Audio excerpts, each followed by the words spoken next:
Dalam nama Bapa dan Putra dan Roh Kudus. Amin.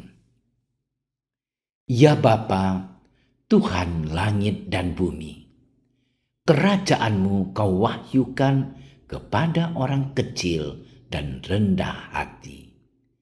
Berilah kami hati yang terbuka bagi kehadiran dan kekayaan-Mu yang terpantul dalam kitab suci, dalam alam semesta, dan dalam hidup kami. Inilah permohonan kami demi Kristus, Tuhan dan pengantara kami. Amin.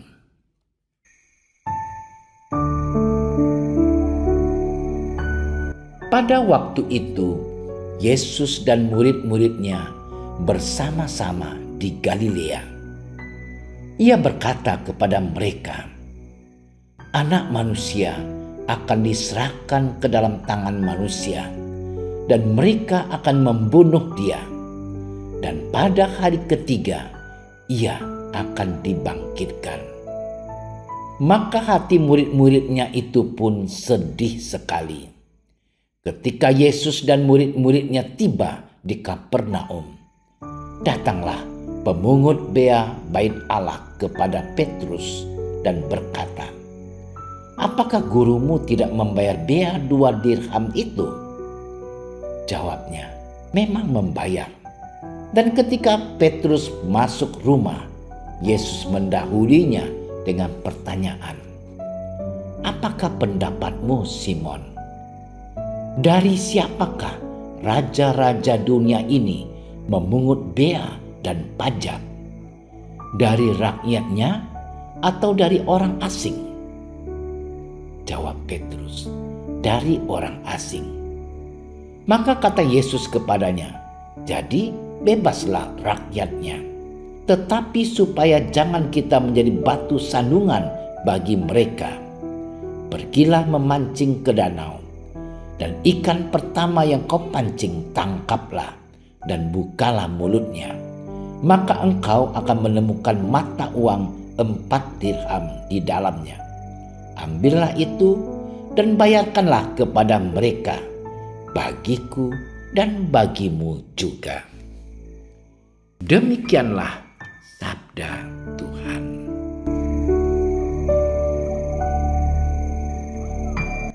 Saudara-saudariku yang terkasih, saat kita merenungkan kutipan hari ini, ada satu bagian menarik yang tampaknya jarang direnungkan atau dibahas oleh banyak orang, berkaitan dengan membayar pajak. Apa alasan Yesus supaya Petrus membayar pajak bagi mereka berdua? Satu-satunya alasan yang terungkap dengan jelas adalah supaya jangan kita menjadi batu sandungan bagi mereka. Batu sandungan berarti menjadi penghambat bagi orang lain, bagi sebuah kebijakan tertentu, bagi kesejahteraan bersama.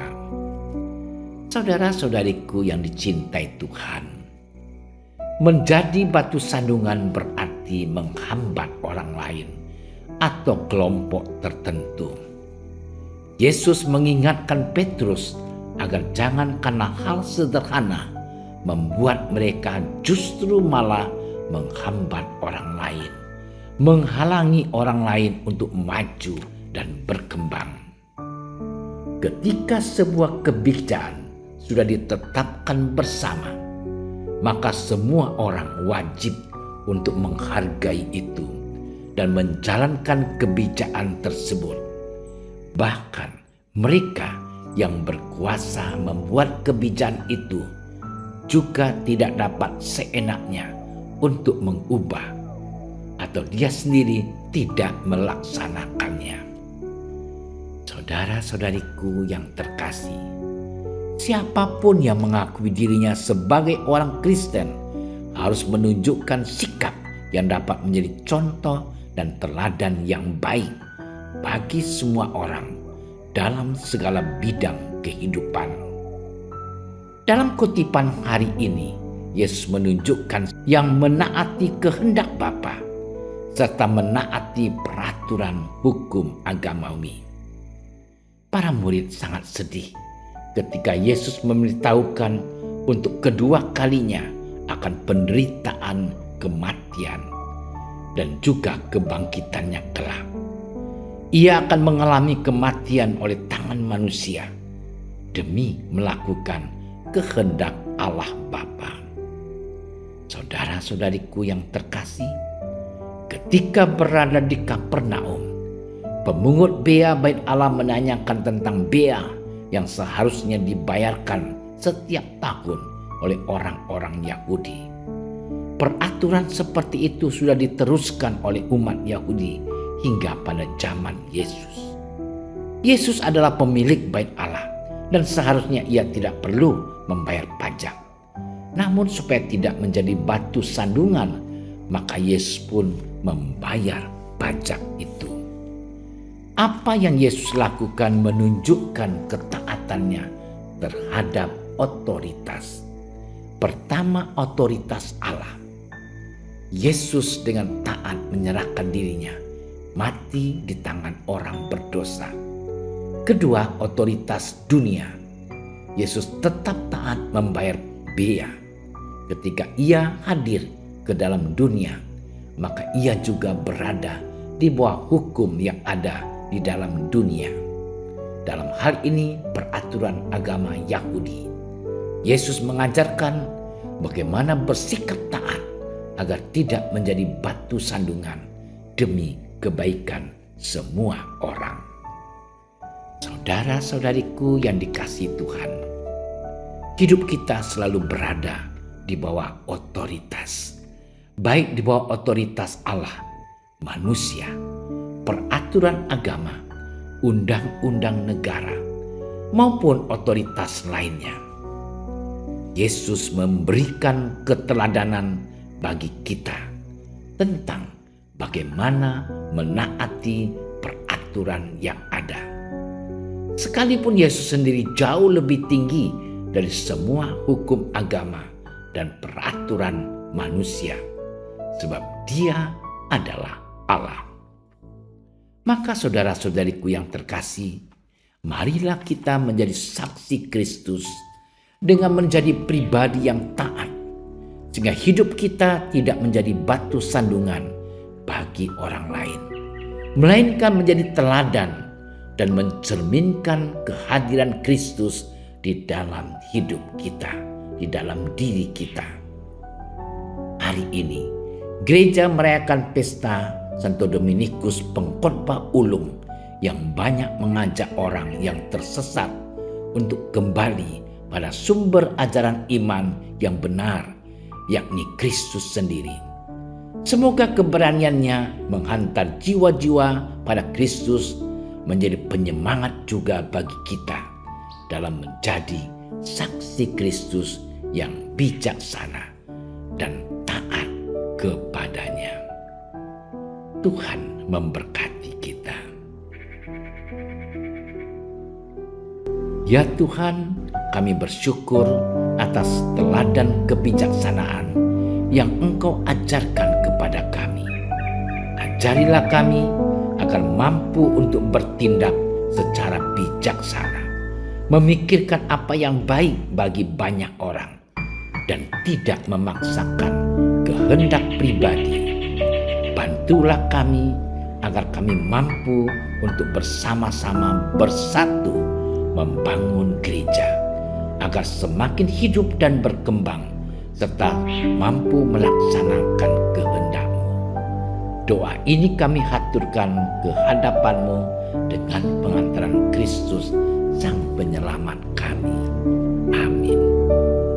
Kami berdiri di hadapan-Mu, ya Roh Kudus, pada saat kami berkumpul di dalam nama-Mu, bersama-Mu sendiri yang membimbing kami, membuat diri-Mu nyaman berdiam di hati kami. Ajarilah kami jalan yang harus kami tempuh, dan bagaimana kami harus mengikuti jalan itu. Kami lemah dan berdosa. Jangan biarkan kami mendukung kekacauan. Jangan biarkan kebodohan menuntun kami ke jalan yang salah. Jangan pula keberpihakan mempengaruhi tindakan-tindakan kami. Kiranya kami menemukan di dalam Engkau kesatuan kami, agar kami boleh berjalan bersama menuju kehidupan abadi dan tidak menyimpang dari jalan kebenaran dan apa yang benar. Semua ini kami mohon kepadamu yang berkarya di setiap tempat dan waktu dalam persekutuan dengan Bapa dan Putra untuk selama-lamanya. Amin. Bapa kami yang ada di surga, dimuliakanlah namamu. Datanglah kerajaan-Mu. Jadilah kehendak-Mu di atas bumi seperti di dalam surga. Berilah kami rezeki pada hari ini, dan ampunilah kesalahan kami, seperti kami pun mengampuni yang bersalah kepada kami. Dan janganlah masukkan kami ke dalam percobaan, tetapi bebaskanlah kami dari yang jahat. Amin. Salam Maria, penuh rahmat, Tuhan sertamu. Terpujilah engkau di antara wanita, dan terpujilah buah tubuhmu Yesus. Santa Maria, Bunda Allah, doakanlah kami yang berdosa ini, sekarang dan waktu kami mati. Amin. Kemuliaan kepada Bapa dan Putra dan Roh Kudus, seperti pada permulaan, sekarang, selalu, dan sepanjang segala masa. Amin. Dalam nama Bapa dan Putra dan Roh Kudus. Amin. Terima kasih sudah menyaksikan renungan hari ini. Jangan lupa like, subscribe, dan aktifkan tombol loncengnya agar Anda yang pertama mendapatkan notifikasi updatean renungan harian dari Komsos Keuskupan Padang. Dan bagikan ke sosial media agar saudara-saudara kita dapat mendengarkan dan merenungkan firman Tuhan.